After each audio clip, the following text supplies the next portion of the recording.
காலையில் என்னோடய வெயிட் என்ன இருக்குன்னு பார்க்கலாம். வெறும் வெயிட்டில் என்னோடய வெயிட் பார்த்திங்கன்னா 81.400 இருந்தேன். வெயிட்டு செக் பண்ணி முடிச்சதுக்கப்புறமா மறுபடியும் தண்ணி குடிச்சிருந்தேன். இந்த வாட்டர் பாட்டில் வந்து நான் புதுசாக வாங்கியிருந்தேன், சொல்லியிருந்தேன் இல்லையா. உண்மையாக எனக்கு ரொம்ப சூப்பராக இருக்குது. நான் மட்டும் கிடையாது, வீட்டில் எல்லாருமே இப்போ தான் தண்ணி குடிக்க ஆரம்பிச்சிருக்காங்க. ஸோ தண்ணி குடிக்கிறதுக்கு ரொம்ப ரொம்ப யூஸ்ஃபுல்லாக இருக்குது. தண்ணி குடிச்சு முடிச்சதுக்கப்புறமா ஒரு கப்பு டீ இனிப்பு இல்லாமல் வழக்கம் போல் எடுத்திருந்தேன். டீ குடிச்சு முடிச்சதுக்கப்புறம் வந்து ஒர்க்கெல்லாம் முடிச்சுட்டு காலை உணவுக்கு ஒரு சேலட் ரெசிபி ஒன்று பண்ணியிருந்தேன். ஃபுல் ரெசிபி வீடியோ சேனலில் கொடுத்துருக்கேன், தேவைப்பட்ட விசிட் பண்ணி பார்த்துக்கோங்க.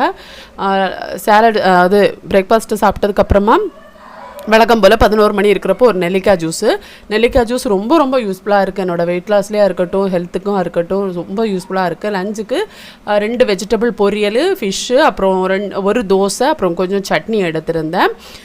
அடுத்ததாக பார்த்திங்கன்னா ஈவினிங் வந்து ஒரு கப்பு டீயும் ஒரு கொய்யாவும் சாப்பிட்ருந்தேன். இதோட டின்னராக முடிச்சுட்டேன். எனக்கு பசி இல்லை, பசிச்சா ஏதாவது சாப்பிட்லான்னு நினச்சேன். ஸோ இப்படியே முடிச்சுட்டேன்.